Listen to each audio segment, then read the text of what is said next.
Fala pessoal, graça e paz, estamos aqui com o nosso primeiro episódio do podcast da Igreja Coroado, Coroado Cast. Muito bom ter você aqui no nosso canal no YouTube, então se inscreva no nosso canal, curta. E o nosso convidado é uma pessoa muito especial, diretamente de Belo Horizonte, de Minas Gerais, um homem que tem sido usado por Deus para marcar uma geração. Está conosco aqui o pastor Paulo Mazzoni, um prazer, pastor, tê-lo aqui conosco. Pastor Rafael, que prazer, a alegria toda minha, estou tão feliz, parabéns pelo Coroado Cast, tenho certeza que vai ser um sucesso, vai ser um instrumento de comunicação, de mobilização, vai abençoar muita gente, parabéns. Aliás, amém, glória a Deus. Pelo ministério poderoso. Amém. É uma alegria ser seu amigo. Estão aprendendo com o senhor.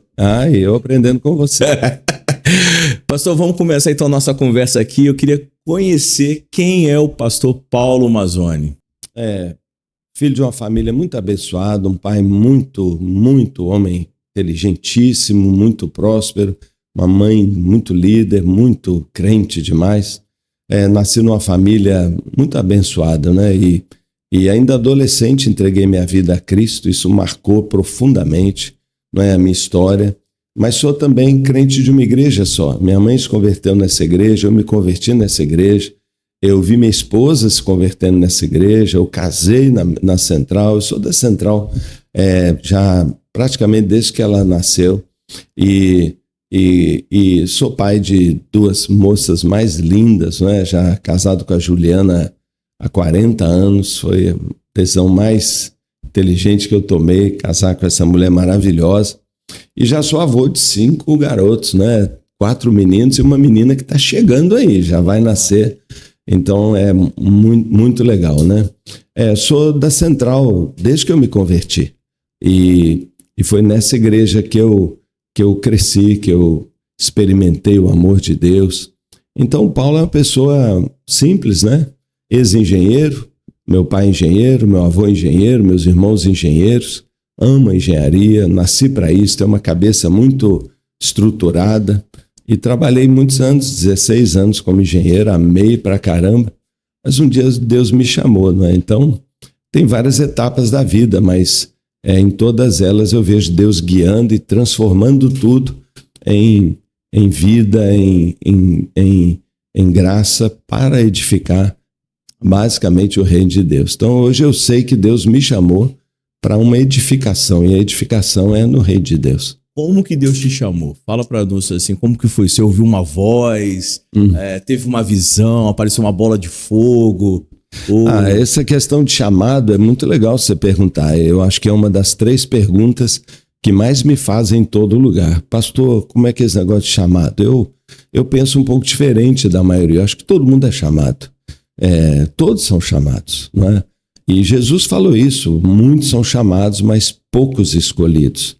E eu então desmistifico um pouco esse negócio de chamado. Todo mundo é chamado das trevas para a luz. Jesus diz, eu vim buscar e chamar, eu vim chamar pecadores. A gente é chamado, né, para sair fora da vida sem Deus. Vindo para a salvação, a gente é chamado para a santificação. Eles chamados para sermos santos. Da nossa transformação, somos todos chamados a servir. Então, eu acho que todo mundo é chamado, né?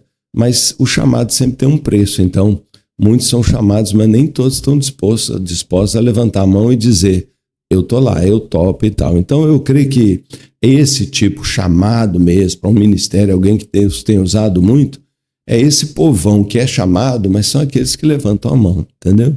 E eu creio que quem Deus chama e levanta a mão e diz, Senhor, pode contar comigo, eu acho que Deus diz, então, eu estou te chamando. Então, eu acho que é muito de um desejo, movido por gratidão, por visão, de você oferecer mais, de se dar mais. É lógico que tem chamados específicos para um campo missionário, às vezes Deus fala, mas Ele vai falar com aqueles que levantaram a mão e disseram, Senhor, para o que for, onde for, usa-me, não é? Então, eu acho que todo mundo pode experimentar um nível maior nessa evolução para ser grandemente usado por Deus, basta levantar a mão. Uau. Eu vi na sua fala, e já tive a oportunidade de escutar o senhor outras vezes, o senhor falar que o senhor é um homem de uma mulher só e também de uma igreja só. E eu acho que eu queria que o senhor falasse para mim Como que é ser diante de um tempo que a gente vive de tanto trânsito religioso, pessoas mudando de igreja, a igreja meio que um restaurante, eu gosto dessa aqui, essa aqui não tá legal, vou trocar. Como que é ser um homem de uma igreja só? Eu acho que esse é uma escolha que a gente faz também. Eu acho que tem uma grande vantagem, mas eu acho que tem também uma direção de Deus. Aconteceu. Eu não vejo nada demais quando uma pessoa sente, né, um chamado de Deus para mudar de cidade, para mudar de igreja. Eu acho um processo até natural e eu não estou aqui para condenar, mas Deus me deu essa alegria de poder ter me convertido na mesma igreja e estar nela até hoje. Do ponto de vista assim, de um pastor, de uma vida cristã, a Bíblia nos compara, né, com uma árvore frutífera. Todos nós somos chamados a dar frutos. E você sabe que uma árvore você não pode plantar e replantar e tirar e mover. Ela amarela, ela sofre, ela vai passar por um período de esterilidade, né, de perder a sua capacidade de frutificação, porque você desenraizou muito. Eu acredito muito no crente enraizado, no crente plantado na casa do Senhor. E aquele plantado na casa do Senhor vai dar muito fruto. Então eu também acredito que quanto o pastor mais tempo fica numa igreja, eu creio mais frutífera e abençoada vai ser essa igreja. Porque as maiores igrejas que você for observar, os ministérios mais reconhecidos no mundo são feitos por pastores que estão lá há 20 anos, 30 anos, 40 anos. As maiores igrejas. E por isso eu critico um pouco, né, esse pastor e esse líder que muda muito. Eu acho que muitas vezes a gente está evitando passar por um processo de cura, de confronto, de mudança, que nos levaria ao próximo nível, que nos levaria ao outro nível. Então, eu me converti na Central e logo me senti muito impelido a servir. Eu fiz de tudo. O que precisava eu fazia. O que precisava eu fazer. Muitas pessoas me perguntam isso. Pastor, como que eu vou descobrir o meu dom? Eu falo, serve em todas as áreas. Em algumas delas você vai perceber que ali tem uma área que você apaixonou e que você funcionou naturalmente. Dê atenção a isso. Eu servi em todas as áreas. Eu acho que a única área que eu não liderei na igreja foi o Ministério de Mulheres, mas eu acho até que eu daria certo. Botava uma camisa rosa e eu ia mandar brasa, mas eu fiz de tudo. Eu cuidei de patrimônio, eu cuidei de Ministério de Homens, eu cuidei de jovens, eu cuidei de adolescentes, Ministério de Criança, eu dei aula. Eu fiz de tudo. E eu amei a igreja. E nessa igreja, por causa desse servir, né, o próprio corpo de Cristo começou a ver, o Paulo tem algo, né? E Deus foi vendo também. E eu tive esse privilégio de, então, ser auxiliar do meu pastor e ajudá-lo de alguma maneira, né, a liderar a igreja, a tal ponto que quando ele saiu da igreja, ele falou, se eu fosse vocês, eu colocaria o Paulo. Eu fiquei interinamente muitos anos, mas nesse interino eu já sou pastor há 40 anos e graças a Deus a gente passou por todos esses processos juntos, né, de uma igreja, a princípio, né, com vários impedimentos de crescimento, mas uma igreja que amadureceu muito, se tornou muito forte. E a gente foi crescendo junto, né? Então eu fui pastor de 100, eu fui pastor de 500, eu fui pastor de 1000. Eu me tornei um dia pastor de 5.000, 10.000, 20.000. E cada degrau desse, a gente vai aprendendo, crescendo, e a gente cresce junto com a igreja. Quando o líder cresce, a igreja cresce. Quando a igreja cresce, ela empurra o líder para o crescimento.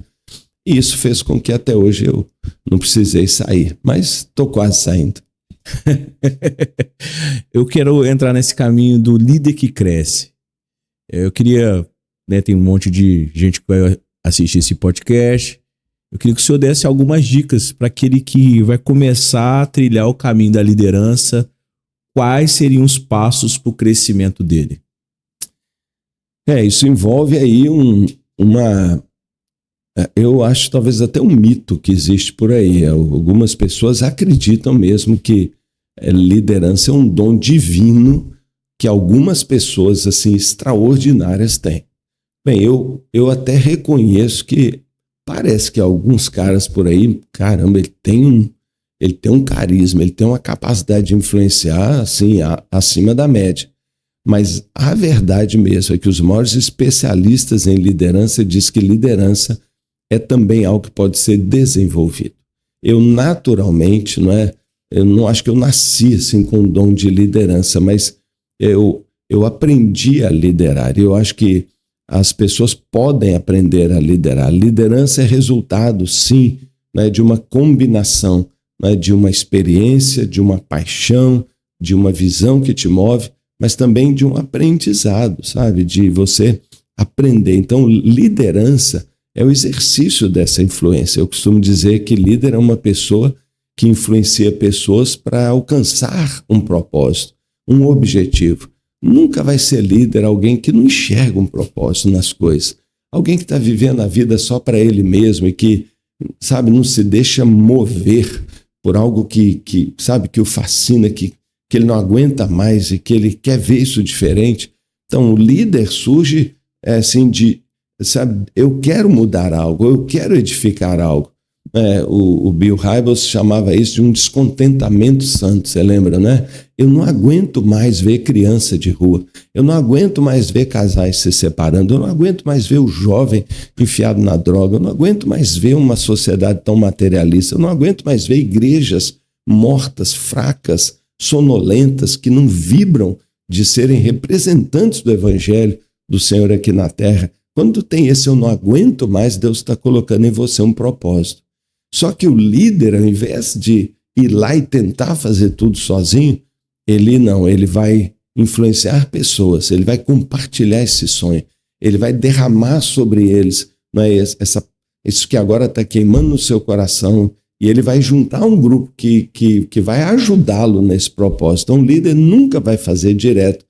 E por isso é que o líder tem que crescer, porque ele tem que crescer na comunicação, ou seja, ele tem que saber comunicar. Um líder que não fala, um líder que não comunica, um líder que não inflama os corações, dificilmente. Então ele precisa aprender comunicação, mas ele precisa aprender também lidar com gente, como atrair pessoas, como influenciar pessoas, como treinar pessoas para que elas atinjam o objetivo. O líder tem que aprender a confiar, a delegar.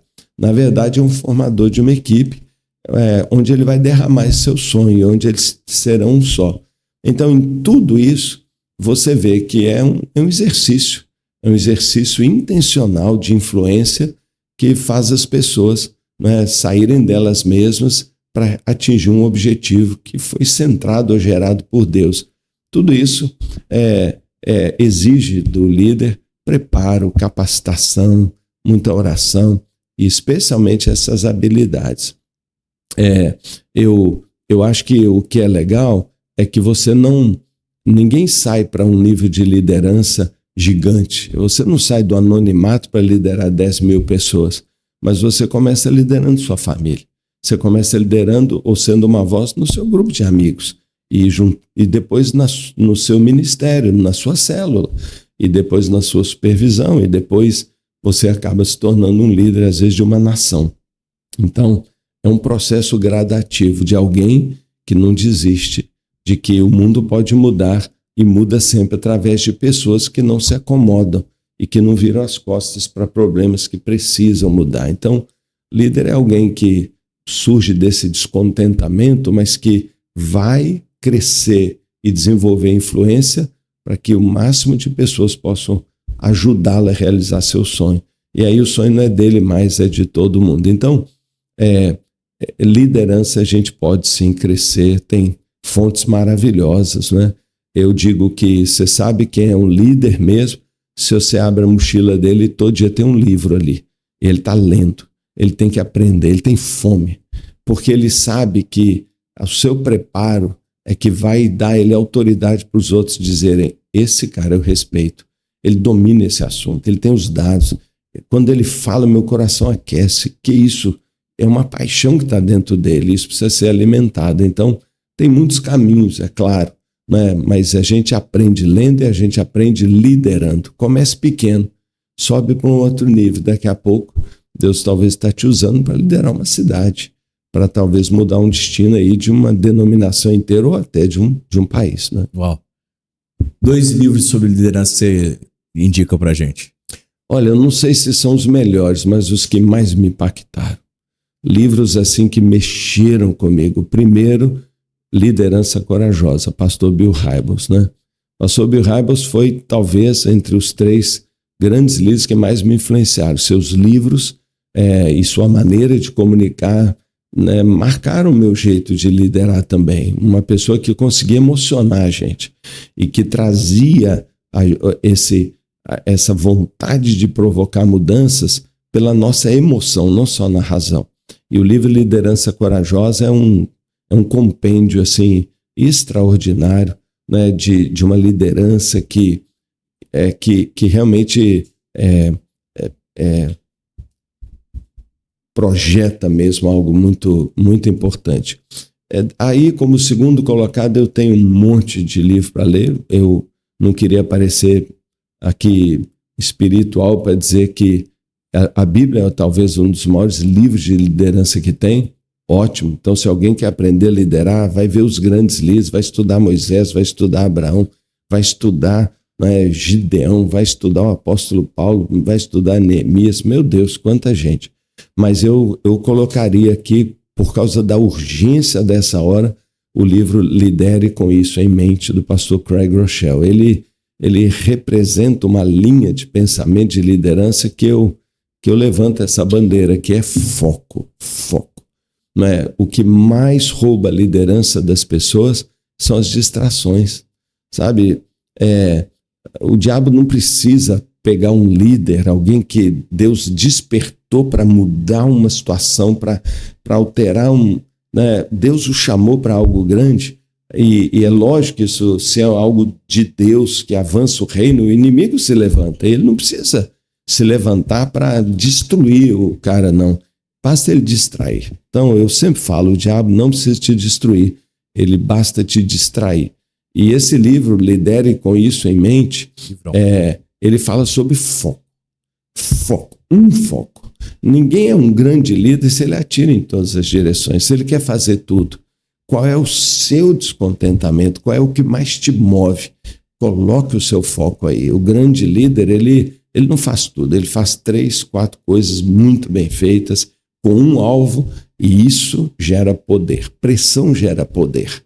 Não é? Eu pego uma mangueira de água de manhã, regando minhas rosas, bem suave, e as rosas agradecem aquela água. Mas se eu apertar, fizer pressão ali na mangueira, eu arrebento aquela rosa. E se eu fizer pressão ainda, o pessoal que produz mármore sabe, é água que corta mármore. Para não deixar marca, eu corto com a água. A pressão da mesma água que cuida carinhosamente de uma pétala de rosa corta um bloco de pedra. Pressão gera poder, foco gera poder. Então, alguém que vai construir algo grande é alguém que vai ter foco. E esse livro destaca isso. Então, perceba bem que eu escolhi 2 livros que eu acho que marcam muito as minhas crenças sobre liderança. Coragem. Em geral, você é chamado, não é, para mover as pessoas para fazer algo que elas não querem fazer. Líder é alguém que move as pessoas daqui para lá, pessoas que não querem, porque ninguém quer. Ninguém quer, em geral, fazer algo assim. Todo mundo quer viver sua vida. Ninguém quer sair do seu conforto para quê? Para servir uma igreja? Para transformar uma comunidade? Para ajudar um povo carente? Quem quer fazer isso? Não é? Quem quer sair da tranquilidade aqui para enfrentar um problema ali que, entendeu? Não quer. Mas o líder faz isso. Ele tem que ter coragem. Agora, também o segundo aspecto, foco. Por isso, eu não quero antecipar assuntos, mas naquilo que eu lidero principalmente, que é uma igreja, eu lidero também organizações sociais, eu lidero trabalhos de mobilização de liderança, mas aquilo que eu faço mais, que é uma igreja, eu só vi uma transformação na minha igreja quando eu aprendi a dar foco em uma estratégia em particular. E isso gerou poder. E aí o processo andou. Você que está assistindo aí, estou aqui em silêncio, porque é muita coisa, então não vou ficar interrompendo e falando bobeira, nem fazendo intervenções diante de tanta Por favor, interrompa maestria. toda hora. Que isso? Você está na direção. Nada, eu vou conforme o convidado. Eu quero fazer uma pergunta sobre o pastor Paulo já perdeu o foco? Não, eu não me lembro. Eu não me lembro de vez nenhuma que eu perdi o foco. Não. Assim, eu já vivi muito tempo sem foco. Então, assim, mas depois que Deus me deu assim a visão, eu não. Essa eu acho que é uma das virtudes que eu tenho, das poucas que eu tenho, é que eu sou muito determinado, muito perseverante. Eu fui muito fracassado como liderança. Eu me tornei pastor de uma igreja que eu queria manter como sempre foi feito. Então, quando eu não tinha uma clareza daquilo que era o chamado de Deus para a minha vida, ou a visão que Ele queria que eu implantasse, eu vivi nessa coisa de simplesmente continuar fazendo. Então, eu já experimentei muito o que é não ter foco, fazer tudo e apenas manter. Como pastor de uma igreja, fazendo culto, cuidando dos ministérios, né, organizando o patrimônio, atendendo os diversos grupos, eu fazia de tudo. Né? E esse trabalho de manutenção não gera tanto impacto, é a aguinha tranquila dentro da rosa. Mas um dia Deus me acordou. Um dia, muito frustrado, porque anos e anos e anos eu não via mudança, eu comecei a buscar o Senhor. Eu falei, Deus, não é possível que é isso que o Senhor me chamou para fazer. Eu achava que o Senhor tinha me chamado para fazer algo grande. Eu vejo tanta necessidade e nós vamos continuar aqui com essa influênciazinha tão localizada, enquanto o mundo está derretendo, enquanto o mundo está morrendo, nós estamos aqui brigando por causa da cor da geladeira, entendeu? Numa assembleia e discutindo e gastando toda a nossa energia com coisas tão picuinhas, tão pequenas dentro da igreja. Eu falei, meu Deus, não é possível que a igreja funcione desse jeito. Ela tem uma missão tão grande, é a maior missão do mundo, e ela não tem essa eficiência. E eu entendi que era um problema de liderança. E quando Deus me deu uma visão, nunca mais eu perdi o foco. Nunca mais. Eu não acho que esse é o maior problema de alguém, mas eu acho que sim, eu já perdi muitas vezes a alegria, a unção, eu me desconectei da fonte. Muitas vezes tão empenhado na tarefa, às vezes a gente se esquece que você não faz nada sem Ele. Jesus disse, sem mim você não pode fazer. Então eu não acho que o grande risco de um líder é ele perder o foco. Se ele apaixonou e sabe da visão, eu acho que ele vai continuar. Mas desconectar da fonte e secar e começar a não ter mais força e todo mundo perceber que agora ele está meio secão, não é? Isso eu percebo. Pastor, todo mundo vê hoje a Central uma igreja, né, referência em vários aspectos, mas poucas pessoas sabem da história, né, de quando ela começou e de quando o senhor começou a transição, de deixar uma igreja convencional e partir para uma igreja em células. E poucas pessoas sabem que o senhor chegou a um período que tinha 50 membros na igreja. Como que foi isso aí, esse período, né, de assumir uma igreja e ver a igreja? Porque às vezes a gente está preparado, a gente acha assim, eu vou lá no DNA, eu vou no DNA 1, 2, eu vou na Paixão Contagiante, e eu falo assim, caramba, agora a minha igreja vai, né, crescer, vai ter um crescimento exponencial. E aí o pastor talvez não está preparado que antes do crescimento tem a poda, e às vezes ele vai perder algumas pessoas. É verdade. E como que foi isso para o senhor, esse processo de começar a transicionar e chegar a 50 pessoas? Como que foi a sua visão, o seu coração, né? O que o senhor poderia falar para a gente desse período aí? Obrigado pela pergunta, ótima pergunta. Eu vou fazer uma introdução rápida que é devolver para você como que as pessoas mudam. Em geral, as pessoas mudam mesmo através da dor. quando está tudo bem, ninguém precisa mudar. É a história do filho pródigo. Quando ele começou a comer a comida do porco, quando ele chegou no fundo do poço, é que ele caiu em si. Tem essa sacada, ele caindo em si disse, na casa do meu pai, ele enxergou o que ele poderia ser e o que ele era. Se não tem essa virada daquilo que eu consigo enxergar o que eu poderia ser, isso é visão, mas eu enxergo onde eu estou hoje, aí tem que ter essa dor, sabe? Então,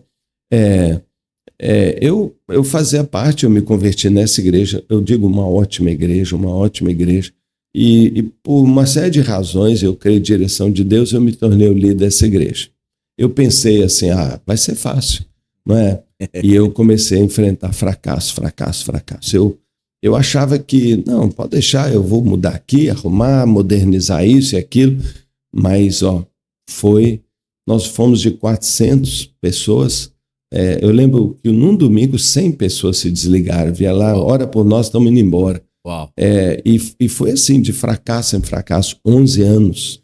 E eu cheguei a um ponto que o pessoal falava comigo, o último que sair, apaga a luz, entendeu? Eu me lembro que uma vez me convidaram para um jantar, alguns irmãos da igreja, super legal, e eu falei, que será o objetivo? Eles estavam me convidando para sair da igreja. Eu falei, mas eu sou o pastor. Mas sai fora, pastor, antes que acabe.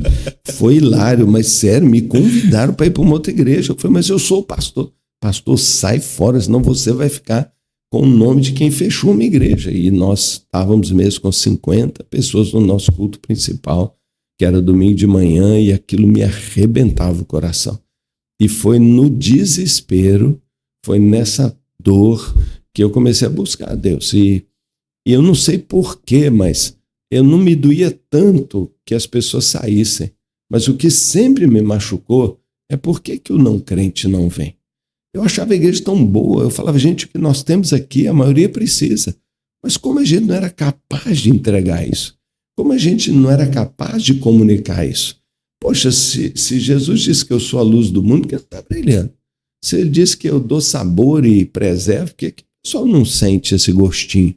Não, uma igreja completamente fechada, sem esse impacto. E foi assim, né, nesse processo aí de dor, né? E aí eu depois, estudando, fui perceber que todo movimento de crescimento de igreja vai seguir uma curva que eles costumam chamar curva J. Você está numa determinada posição, você vai piorar para depois crescer, mais ou menos o que você falou. Então, foi nesse desespero que eu comecei a buscar a Deus. Eu falei com a minha esposa, eu vou largar esse pastorado. Ela falou, mas como você falou que Deus te chamou? Não, eu vou largar. Eu falei, você não pode largar. Como que você vai largar? Então, busque a Deus e Deus vai confirmar. Eu comecei a buscar a Deus. Eu tinha um cantinho na minha casa e eu chorava. Eu falava, Deus, eu quero ir embora. Eu não aguento mais essa igreja. E um dia Deus falou comigo, não vai não, eu vou fazer uma mudança. E começou a me acenar. Bem, não vou negar o que me aconteceu, uma cunhada me convidou, me deu de presente uma ida para uma conferência de pastores lá em Toronto. Estava vendo aquele avivamento de Toronto, ficou muito famoso, chamado Toronto Blessing, né? Pessoal do Riso, do Dente de Ouro, uma doideira, igreja do aeroporto. E eu fui, meio sem querer, mas tipo assim, última, e foi lá que Deus me tocou. Ou seja, o desespero me levou mesmo a buscar, e o buscar me levou a uma experiência com Deus. E lá eu me quebrantei, chorei, e principalmente, né, de um histórico bem tradicional, muito resistente, o Espírito Santo me encheu, ele me tocou. Não foi com línguas nem nada assim, mas foi com uma compaixão, uma visão do perdido. Foi com ondas de amor passando no meu coração pelo perdido. E eu entendi que a igreja que eu fazia parte tinha um chamado de Deus para ganhar almas e que se eu era líder, eu tinha que mobilizar, trazer a visão, capacitar e treinar as pessoas para alcançar o perdido. E eu voltei de lá com isso na minha cabeça. O perdido está perdido, ele vai para o inferno. Eu preciso fazer algo. Eu comecei então a analisar. E de repente meus olhos abriram. É lógico que ninguém virá para uma igreja assim. É claro que não. e começou a brotar e ferver na minha cabeça as ideias e as mudanças. E eu falei, gente, essa igreja não serve, essa igreja não serve. Só que em vez de ir para outra igreja, Deus me falou, mude essa igreja. E foi legal que ela estava tão pequenininha que era fácil mudar, entende? Porque é difícil mudar em time que está vencendo, mas uma derrota tão clara, qualquer coisa as pessoas agarraram. E aí nós começamos a sonhar com uma igreja que pudesse ter maneiras mais fáceis de alcançar as pessoas, e aí surgiu toda a central. Então, não sei se quem vai nos ouvir é líder ou não, mas sempre eu creio que passa por um processo de desespero, ou seja, você vê que não está dando certo, e depois desse desespero, uma busca assim apaixonada, e daí eu tenho certeza que qualquer um que busca, encontra, e Deus vai dar uma direção. Não é igual, mas Deus vai dar uma direção para qualquer pessoa. Um casamento que não está dando certo, um pai que vê seu filho escapando da sua mão, sempre vai passar por esse processo. Eu estou fracassando, e aí é isso que me impulsiona a mudar. Então a gente não tem que ter medo das crises. As crises, de fato, não é papo não, são as oportunidades para o novo. Ninguém joga fora o velho se ele for maravilhoso. Eu tenho que dizer, eu não aguento mais aqui para eu poder querer ir para lá. Então, foi um processo mais ou menos. Respondi? Respondi. Eu falo que a visão é fruto de processos dolorosos, né? Então toda visão nasce de um processo de dor. Exatamente. Então, às vezes a gente quer chegar em determinados lugares, mas a gente não quer passar pela via dolorosa ali. Para que isso você está certíssimo. Pastor, qual é o maior sonho seu? Eu tenho muitos sonhos em várias áreas, mas o maior na hora que você falou, minha cabeça vem na hora, chama-se Brasil. Uau. Brasil. Eu amo o Brasil. É incrível, né? Tem gente que fala, não é possível. É um país tão cheio de mazela, mas eu falo sério mesmo, não é papo aqui para você não.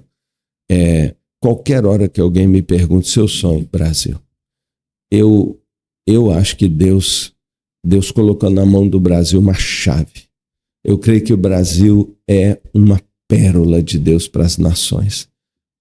Você deve estar fazendo, que Brasil? É um outro Brasil? Um Brasil todo atrapalhado, um Brasil adoecido politicamente, administrativamente, o Brasil que machuca tantos brasileiros, o Brasil que desanima as pessoas, quando a gente pensa que ele vai, escorrega e volta atrás tudo de novo.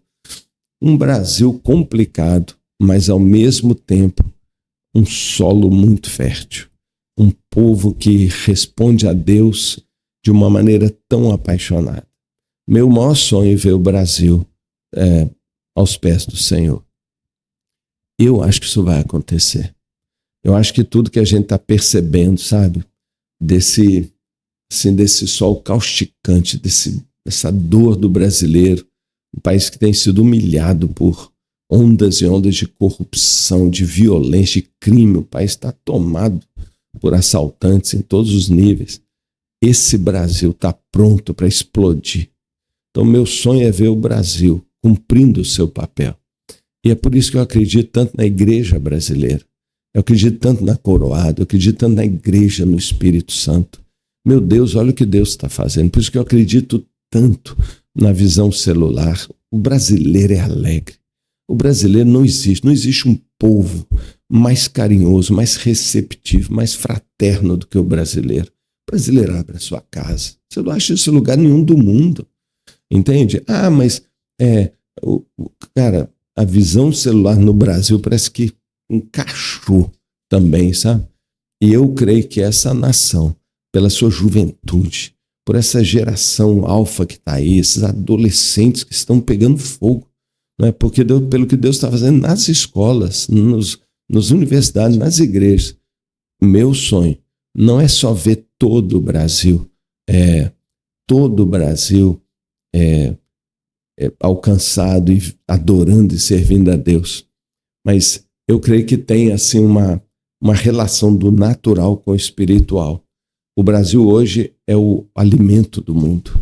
O agro do Brasil é tão poderoso que o Brasil, né, alimenta um brasileiro e ainda mais 6 de estrangeiros. Ou seja, o Brasil alimenta quase 2 bilhões de pessoas dos 8 que vivem nesse planeta. Comem a nossa comida.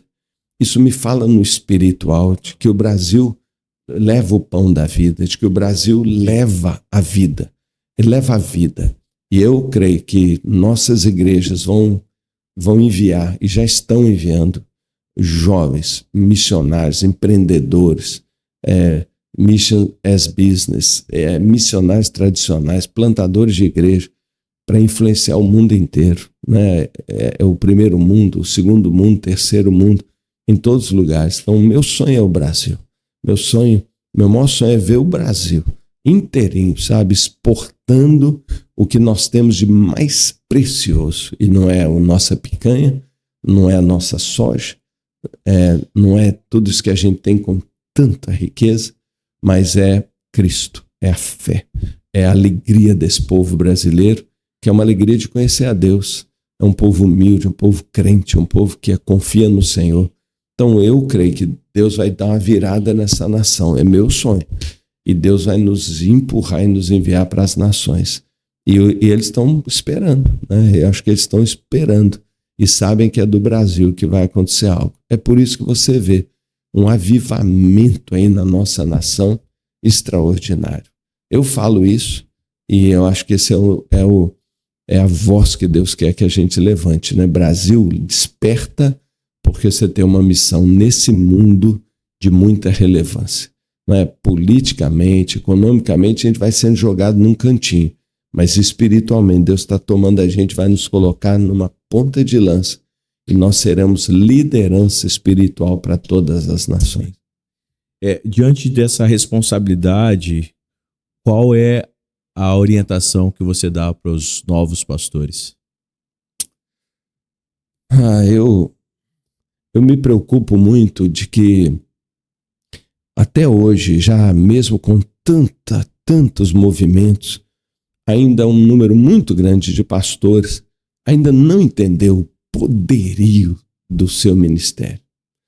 E muitos pastores ainda não conseguem liberar essa força, porque eles ainda acham que eles estão dentro da igreja para fazer o ministério. E eles se ocupam tanto e são grandes trabalhadores. Olha, tem gente que trabalha nesse país, é pastor. Ralam pra caramba. Só que eu acho que muitas vezes trabalha errado. Por quê? Porque faz. O que libera esse potencial de transformação, né, e potencial de liderança é quando eu mudo meu papel de um fazedor, de um líder operacional para um capacitador.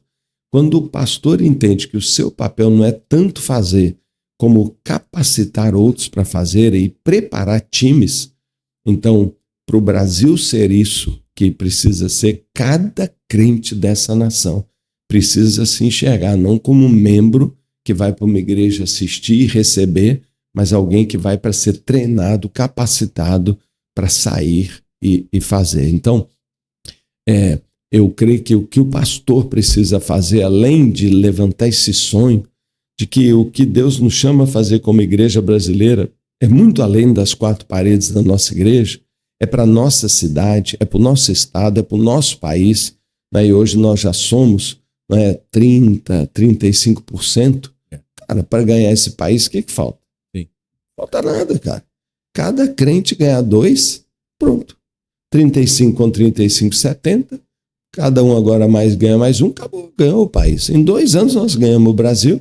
Se cada crente desse país levar um a Cristo, cada um, leva uma pessoa a Cristo, nós ganhamos o Brasil em 1 ano, 2 anos. Mas quando o pastor pega esse povo e ao invés de querer mantê-los, capacitá-los para abrirem suas casas, para ensinarem a ganhar, discipular, aprofundar e enviar, quando a gente estiver enviando, nós vamos perceber que o Brasil já foi ganho. Então nós vamos enviar para o Uruguai, a maior nação até do mundo. Nós vamos enviar para o Paraguai, para a Argentina, A América do Sul vai pegar fogo, vai subir para o México, vai passar. Vamos à América, vamos atravessar o oceano. Brasileiros, o povo mais querido, mais respeitado, mais humilde, não é? Mas que chega lá, poderoso. Então, o que o pastor precisa fazer? Começa hoje. Enxergue cada um que está sentado na sua cadeira, não como apenas um membro ali dentro da igreja, mas um líder em potencial, que um dia pode estar atravessando a fronteira para ir abençoar lá na Índia, lá na China, nos lugares não alcançados, onde o brasileiro entra, onde ele é querido, ele é bem-vindo. Essa é a nossa hora. Deus nos deu uma chave para mudar e está na mão dos pastores. Está na mão dos pastores. Se ele quiser liberar, mas se ele quiser reter, ele que vai escolher. Né? Vamos caminhar para o fim? Vamos, como você queira. Pastor, eu queria fazer um bate-bola. Eu vou falar uma palavra e aí o senhor fala o que o senhor... Sou ruim de bate-bola, mas vamos lá. Vamos embora, esse é galo. Você me ajuda aí, sou galo. Na veia. Então, igreja. Igreja. Aí eu tô falando que eu já quero falar certinho, né? Eu vou dizer, meu amor, né? Amo a igreja. Família. Meu tesouro mais precioso. Deus. Tudo. Meu dono, né? Meu dono, minha devoção, meu coração, meu futuro, meu destino. Eu vim dele e volto para ele. Minha segurança, né? Medo nenhum. Louco para vê-lo face a face, né? Louco para estar lá. Medo. De não cumprir todo o meu propósito, de ainda, por causa de bobeira minha pessoal, deixar aquilo que Deus me deu por conquistar, sabe? Meu medo é de não aproveitar toda essa oportunidade, esse céu aberto sobre nós, e por bobeira minha perder a chance de não cumprir tudo. Meu propósito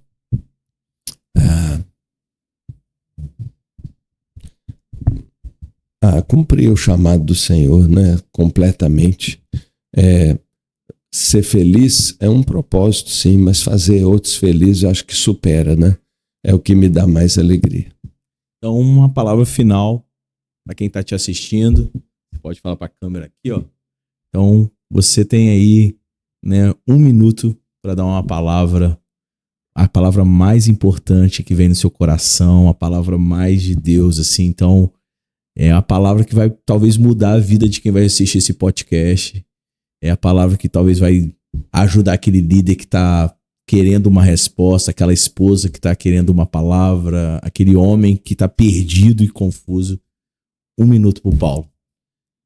Eu não sei nem se eu tenho essa palavra, mas sabe o que está me empolgando aqui? Ver o Rafael aqui na minha frente e ouvir sua história e saber como Deus está usando uma pessoa, um líder tão extraordinário como ele aqui. Ou seja, Deus pode usar, né, qualquer um de nós. Todos nós, né, temos um potencial imenso. Quando o Senhor, né, fala sobre que é o reino de Deus, ele fala, é um grãozinho de mostarda. Deus usa o pequeno para fazer algo grande e extraordinário. Eu sou essa pessoa.